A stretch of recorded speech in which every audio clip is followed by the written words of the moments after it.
Okay, so today I just want to say that I've decided I'm going to give up on building Gil Lapis. I've tried a number of builds.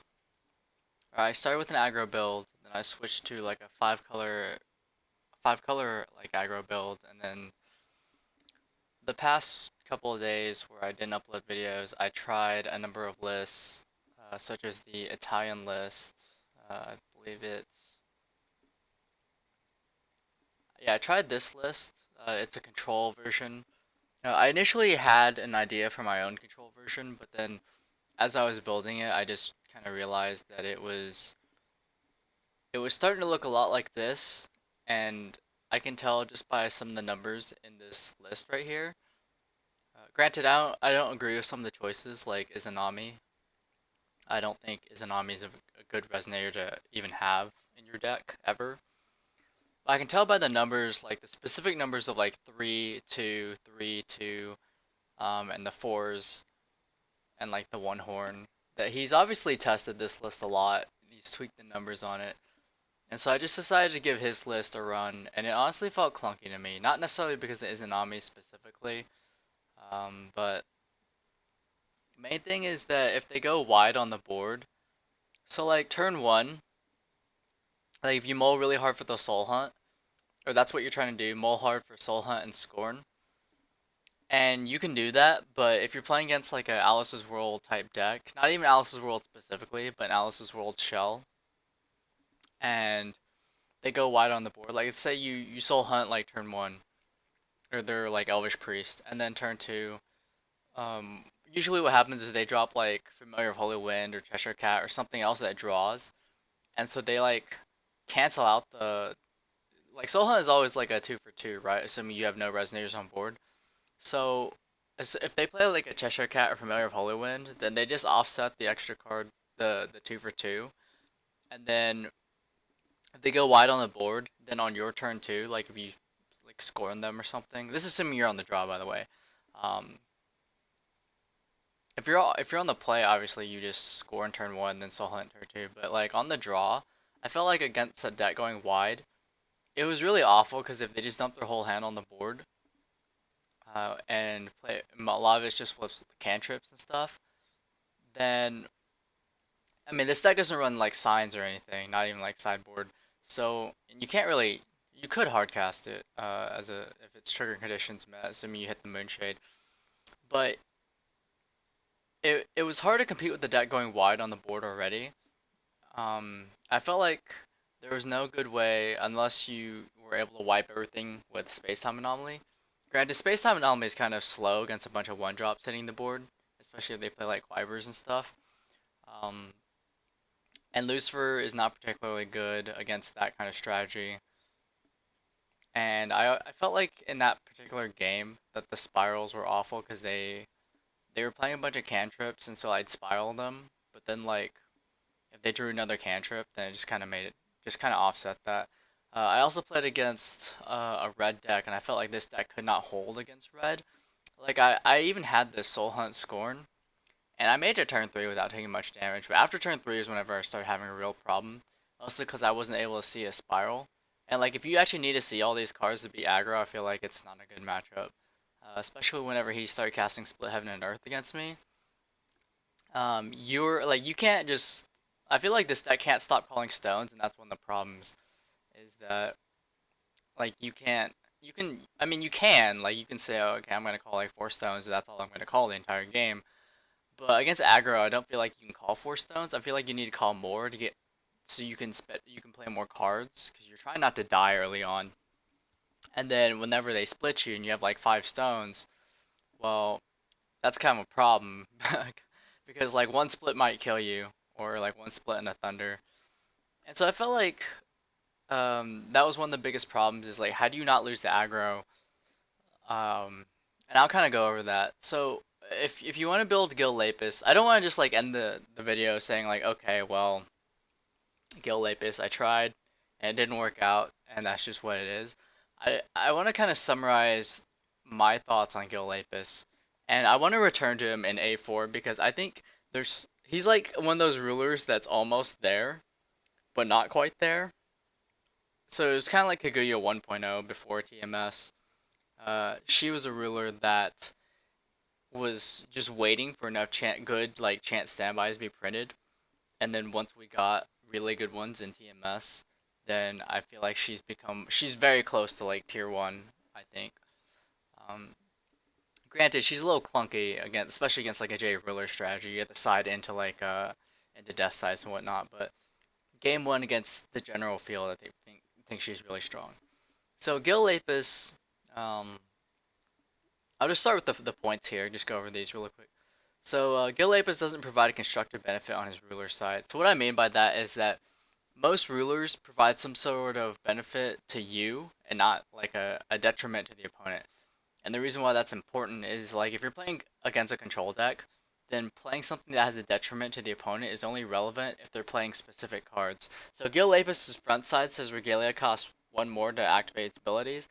That's not relevant half the time, and that's kind of the problem. So you're playing like a vanilla ruler unless they're playing Regalia. Um, where his power and utility is on his J ruler side because Pitch Black Moon, he gets a Pitch Black Moon from the deck, which puts him out of like thunder flame range. They need to have like two thunders and a flame or like just two flames. But the thing is, he costs three to judgment, and so if his judgment cost was less, then it might be a lot easier to play Gil Lapis. But because he costs three, it's really expensive, and so it's not something you want to judgment early unless you can put on early pressure, or if you're trying to play this really long game and you're going to get the stones to build a judgment anyway. Um, but yeah, he gets a Pitch Black Moon, allows you to rebuy resonators, or rather swap resonators from your hand in the grave.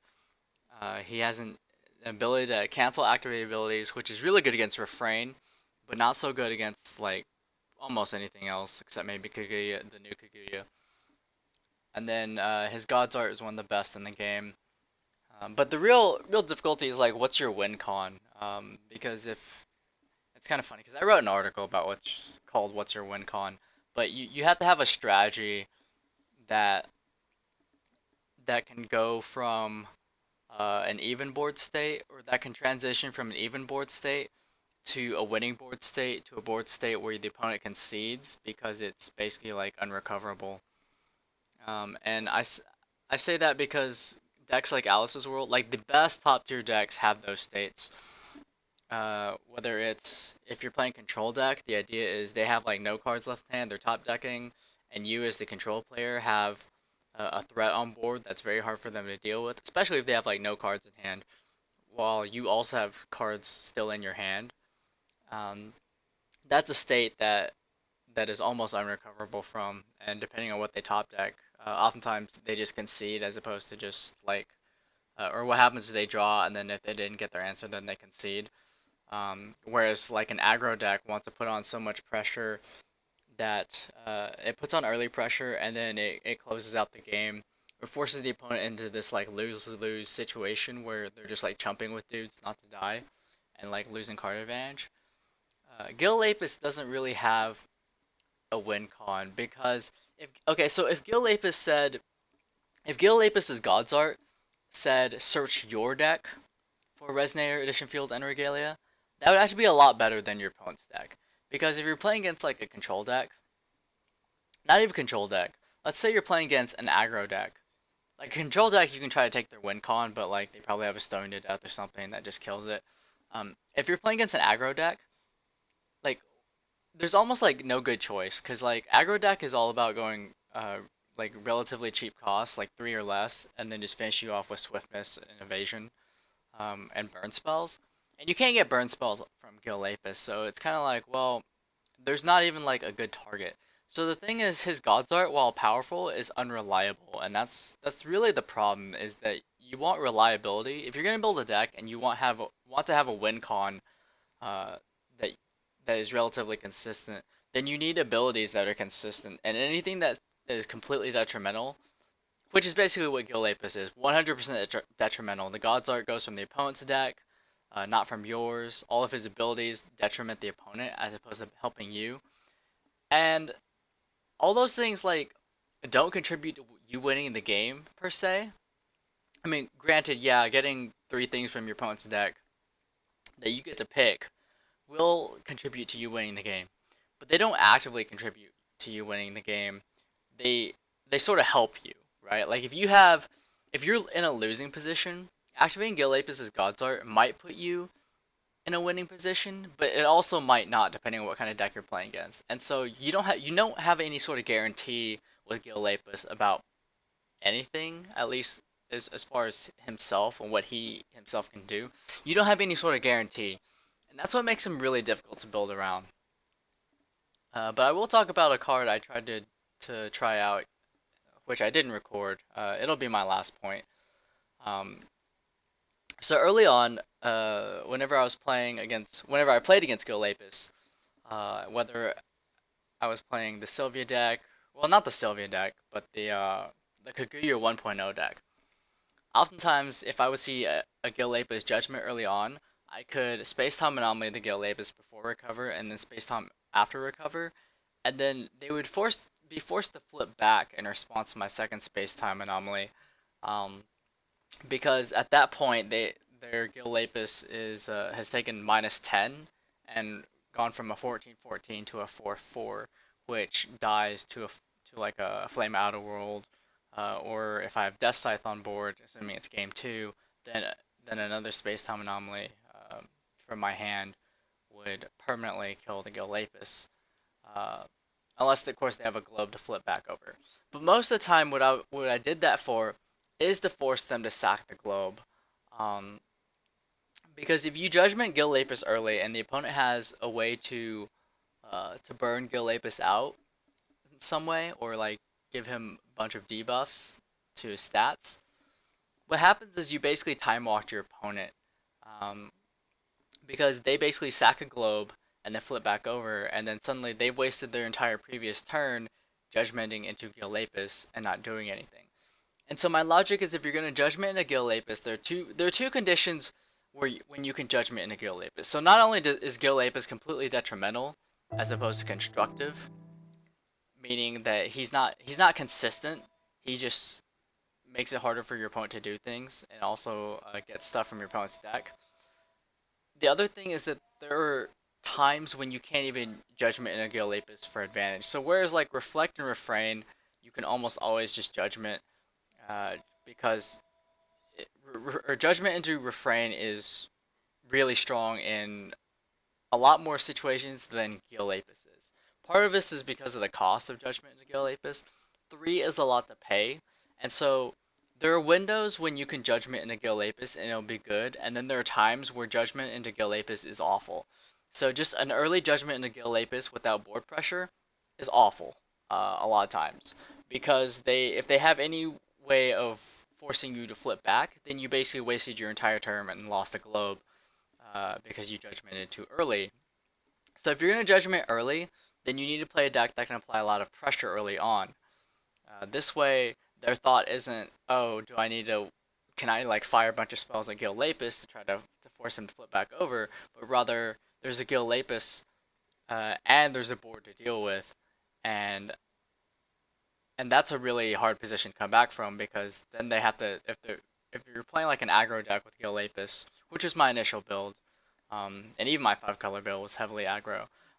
But if you judgment into Gil Lapis and you have a board state, then you're threatening the God's Art next turn, which, even though his God's Art is inconsistent, assuming your general strategy was consistent, like putting a bunch of dudes on board, like, and applying a lot of pressure, then that inconsistency in his God's Art can be made up by the fact that you just have this domineering board state. That's one window, or that's one situation where judgment, an early judgment in a Gil Lapis works, or rather, I shouldn't say early judgment. That's one situation where judgment in a Gil Lapis makes sense. Whereas like not really doing anything and then judgment in a Gil Lapis is always bad, which makes it kind of awkward to build Gil Lapis, because he doesn't lend you any constructive benefit, but you've got to create a situation for him to judgment and not just like waste your turn and flip back over, or not get a situation where you're just gonna end up wasting your turn because you had to sack the globe and flip back over on your opponent's turn. The other situation is if you're playing a long control game. and you control the board. And this is important because if they've got dudes on board and you flip into Gilapis, then they're like, well, your Gilapis doesn't have flying, and I've got like Cheshire Cats. I can chump him all day, and since you don't have a board, if you Gods Art, well, I can probably deal with whatever you steal from my deck. That's a situation that's awful. But if you have a long controller game, which is kind of what the Italian deck was trying to do, is it wanted to drain resources from the board and the hand, and then the spirals are really crucial to see, even though you want three. It's awkward because this deck, whenever I was playing it, you wanted to see the spirals every game, but you didn't want to get flooded on them. So eventually they'd have like no cards in hand or one card in hand, and then spiraling them if they have one card in hand is just kind of mediocre. And so flooding on spirals is not very good. Um, but you almost always wanted to see at least one spiral in a game. Otherwise, it was just awkward because you basically like two for two them and then one for one them, and you couldn't really gain a resource advantage. Um, Granted, space time not only helps with that, but you still want to desperately see a spiral. I felt like in every game, and so if you can create that situation where they're in top deck mode and they have no board, then in that case, Judgment into Gil Lapis is fine because you can say, well, I've got this giant J ruler you need to deal with. You don't really have a board, and then I can threaten a God's Art and get your best stuff and create a board. Like even though we don't have boards right now, I'm gonna God's Art next turn and get a board from your deck. And I think that's a really strong situation. And that's about it. So like those are the two situations where you want to Judgment Gil Lapis. And so the deck building requirements are like one, you need to have a deck that can fit one of those situations. So you have to like there's like a specific shell or like mold that Gilapis works well in. I just discussed the two kind of deck strategies that work well with Gilapis. Um, so you have to pick one of those two strategies, and if you can't make one of those two strategies work really well, or rather have a really strong strategy within one of those two, then you're not gonna be able to build a Gilapis deck. The other thing is that some cards are awkward. So if you play the control route, you can run Pitch Black Moon, but Pitch Black Moon doesn't work well if you don't have any resonators. So let's look at this. You have 4, 5, 6, 7, 8, 9, 10. You have 11 resonators. A lot of times when you have this Pitch Black Moon, it's going to be like your hand is going to be like a bunch of spells. Like literally just spells and like regalia. And you're not going to have anything to buy back like your Lucifer or your Dark Furia or well, you're probably not going to buy back Izanami ever because you're just going to use her graveyard ability. And so realistically, if you're never going to be able to buy it back like Izanami, then it's almost like you don't have them in the deck. Well, that's not really true. You could draw an Izanami and then discard it to Pitch Black Moon and get some value there by rebuying like something else.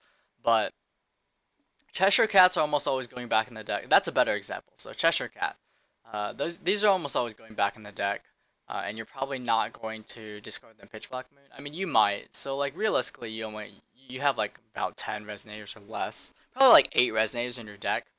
So like Pitch Black Moon in this deck, and this is something I felt whenever I was testing this deck. Pitch Black Moon, this deck didn't do anything except give my J Ruler +2/+2, and that isn't really an effective use of the card slot because if you can't utilize both parts of that card, then is it really worth to run a card that only gives your J Ruler +2/+2? Like if that's all it said, would it be worth running? The argument would be no.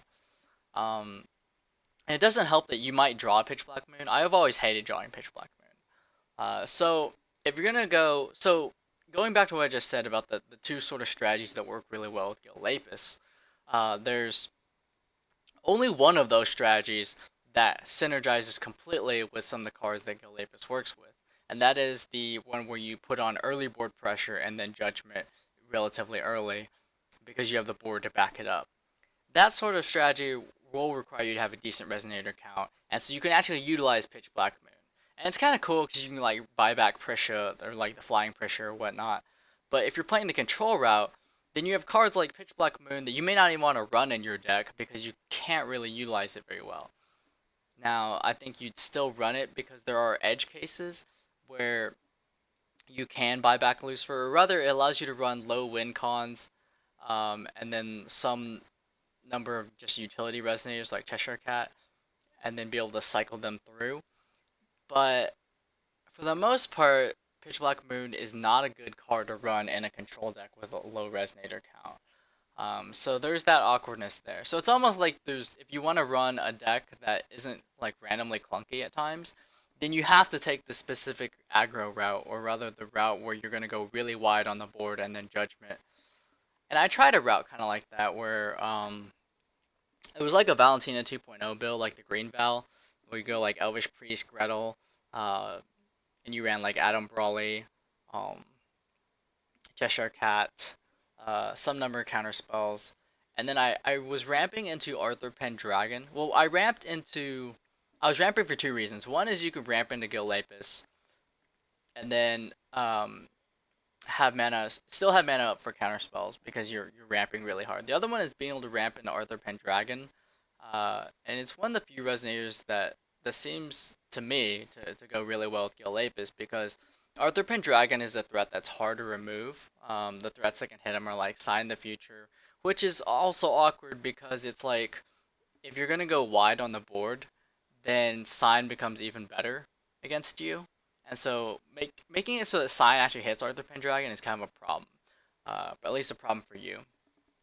And then the other card is Portal of Truth, but no one really runs Portal of Truth. At least not many people online. I'd say in local metas, it's not a popular card. But most people deal with Arthur Pendragon by bouncing him with Refrain, and Gil Lapis can counter that bounce, so Arthur Pendragon becomes a real problem to deal with. Of course, to run Arthur, you also need Percival, because if they actually have a bunch of Resonators on the board, they can all just crash into Arthur, and then Arthur would actually die. So I feel like you need some number of Percival if you were to try that strategy.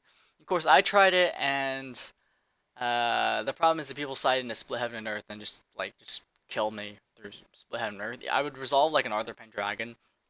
It would wipe their whole board, and then like they would just search up Split Heaven and Earth with a Refrain or something, and then just be like split you. And I'm like, well, I can't really do anything about that. And then they would just split me again like later on, and I would just lose. So I feel like there could be a deck. Arthur Pendragon, I think, is one of the few resonators that works really well with Gil Lapis, simply because Gil Lapis will cover Arthur Pendragon's weakness of being able to be bounced by Refrain.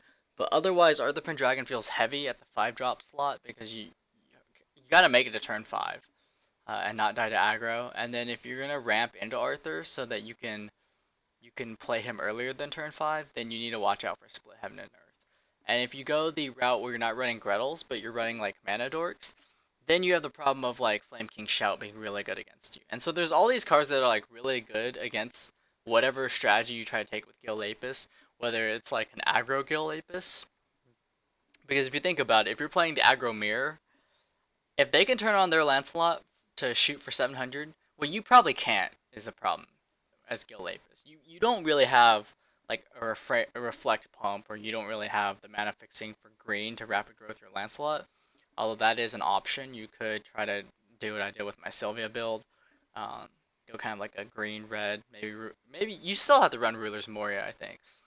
But it'd be a way to like turn on Lancelot, and that might be a route you can try exploring. But the main thing is you're just like the subpar aggro deck with this ruler that doesn't really do anything until you judgment. And I'd say that's the difficulty of Gil Lapis. So just to summarize things, there are two kinds of decks that work well with Gil Lapis. Otherwise, you'll have an awkward judgment, probably just be forced to flip back over. One of those is aggro, and the other one is really heavy control.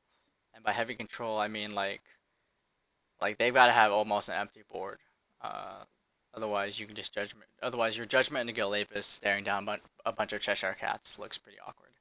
Um, so those are the two routes. And then if you want to avoid random clunkiness, there's only one route. Unless you just don't run Pitch Black Moon or just agree that Pitch Black Moon is awkward, then the only route you can effectively take with that is to go the aggro route. If you go a mid-range route, the problem with that is that they have a board. If you're going kind of a mid-range, granted you can ramp into Arthur Pendragon, um, and he can Arthur Pendragon, like I said, one of the resonators that actually synergizes pretty well with Gil Lapus's destructive effects. And of course, the problem there is that you're not really most mid range or like decks that go wide, not mid range specifically, but decks that try to go wide and ramp. They don't really interact with the opponent much, and also Sign the Future is really good against you. And so that strategy doesn't really work as well either, especially because there's a number of cards that are really good against you. One is Flame King Shout, hits your Mana Dorks, hits your Cheshire Cats, and like things that let you go wide, hits your Grettles. Even though you do ramp, like it hits all those things and kind of makes you lose a board because most things that ramp don't really have a lot of toughness. And then it makes Signs really good against you, and it makes Split really good against you. So there's problems no matter how you want to build Gil Lapus. Uh, Unless you want to play the aggro route and you can somehow make it so that your aggro Gil Lapus is not as awful as other aggro decks that can turn on Lancelot. And that's really the difference between Gil Lapus and other aggro decks.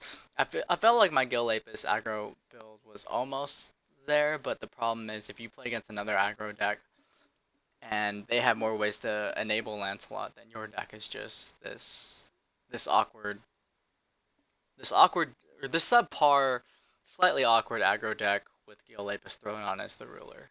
And it also doesn't help that Gil Lapus doesn't have evasion because Gil Lapus on the ground is not so good when it just can get chumped every turn. So let's see. Okay, I've gone on for at least 25 minutes now. I don't want to go on for 30 minutes just to tell you that I'm giving up on Gil Lapus, but hopefully all of these things, hopefully the things I've discovered um, really help you if you're trying to build Gil Lapus. And what I'm going to do is I'm going to wait until A4 comes out, and I'll look through the cards in A4 and see if I can build Gil Lapus or improve um, my aggro Gil Lapus build, or maybe see if there's a new sort of like Gil Lapus build. Maybe if there's enough control-y resonators, then there might be a way to go like a control route with Gil Lapus and not have awkward like Pitch Black Moon or not have awkward Pitch Black Moon. But I'll wait until A4 to see if Gil Lapus is just gonna be one of those rulers that sits there and like never sees the light of day or not. Um, but I think for now, given the current card set, building a Gil Lapus deck is just it's just building a clunky deck to be honest. You could be building a better like some other deck with some other ruler. Um, But yeah, and if you're able to like experiment with Gil Lapis to really good results, I'd be interested in hearing it. So just keep me updated if you find something, and hopefully what I've learned testing and building Gil Lapis will be useful to you should you decide to give him a try. So thank you for watching, and oh, I should quickly mention before I end this video, I want to explore the new Kaguya next. So Gil Lapis didn't work out for me, but I don't know if the new Kaguya will either, but I do want to try her out. Um, she looks like a lot of fun to build, and that's what I'm going to move on to next. So thank you for following my Gil Lapis series if you've been watching it. I'm sorry that it didn't really come to anything great at the end. I didn't really end up with a list I was happy with, but you know, sometimes that happens. Sometimes the cards just aren't there in the current set or the current card pool. So, yeah, thank you, and I hope that you follow me along in my new Kaguya series that will be starting tomorrow. So, cheers.